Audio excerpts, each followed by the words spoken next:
Isang blind item mula sa DDS Legacy 2016. Ito pala yung blind item na sinasabi nila. Siya pala yung bumili ng chopper, 61 million na flood control na punta sa choppers, pahayag ni Atty. Guanzon.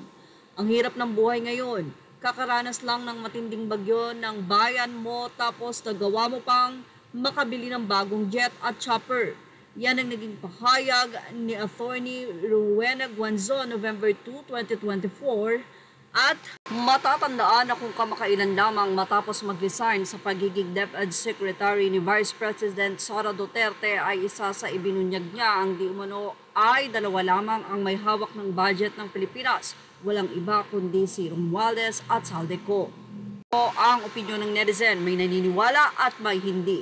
Pero sa ngayon ay tila pinapatunayan nga ni Saldico at Romualdez na sila ang may hawak ng budget. Ito'y matapos nga na magsalita si Rowena Guanzon noong November 2, 2024. Actually, hindi naman niya talaga inihayag ang pangalan. At may katanungan din siya sa nasabi nga pong blind item. Kaya naman narito ang naging pahayag ng mga netizen. Mga netizen, di na imposible kay Ako Bicol, hawak niya ang kaba ng bayan. Kapal ng mukha mo, burayina ka, mahiya ka sa mga Bicolano.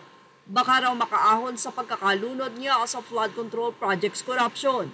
Natural sa kanya ang kaba ng bayan. Kahit ilang milyon pa yan, isang hugot sa drawer niya, bilyon ng pera. Paubos ng bagyo, paubos na rin ang pondo ng bayan. Samantala, narito ang full video ni Rowena Guanzon. Narinig ko na may politikong bumili ng jet at helicopter pagkatapos ng dilubyo na yan sa Bicol. Ito ba yun? Parang dismaya yan. Kasi, alam nyo, pag tayong mga public officials, lalo na yung mga elected officials, kasi sila yung sa Kongreso, sila yung, di ba, sila ang pumapasa ng budget ng gobyerno. Kumbaga, meron silang access sa kaban ng bayan. Lalo na po sila, ay dapat po, wag naman pong masyadong maluho. Okay, given na po, nasanay na sila sa luhong ganyan, noon pang hindi pa sila mga elected officials, dahil mayaman naman talaga sila, bakit naman po kayo nag-public elected office kung walang, parang, tawag doon, ostentatious display of wealth. Yan po ang objectionable dyan. Kasi, sa panahon na mga tao ay walang-wala. Yung mga bahay ay sirang-sira. Hindi na nga makamasahe yung mga bulag. Makapaghanap buhay dahil ang kanilang clinic ay nasira din dyan sa Naga. Sa panahon po ng mga may hirap at lalo pong naghihirap dahil sa kalamidad, ay mag-ingat-ingat naman po tayo sa ating mga display of wealth and luxury.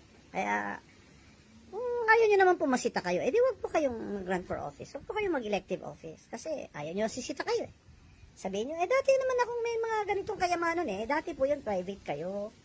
Ngayon, elected official kayo. Lalo na pag nasa kongreso kayo o senador kayo. Kasi kaban ng bayan, may access kayo. Hindi po ba? Kaya, yung mga Pilipino napapailing na lang po, pero napapamura din po yung iba. Talagang, napapamura ka talaga Parang walang pakundagan na, Kaya, pahinga ho muna ako dito sa preskong hangin ng lugar kasi hinihika po ako. At pag nakikita ko itong mga comments sa aking social media at mga news ay sumasama ho talaga ang pakiramdam ko. Parang mapait sa dila, di po ba? Kaya mga kababayan, sige lang po. Kailangan po talaga magsabi tayo, magsalita po kayo. May nakikita po kayong diferensya. Dahil yan lang po, isa sa mga paraan na mababalanse naman ninyo ang power ng mga politiko. At sana po ang ating media o press ay magiging free na hindi po nasusuhulan. Kaya, mga kababayan, sige lang.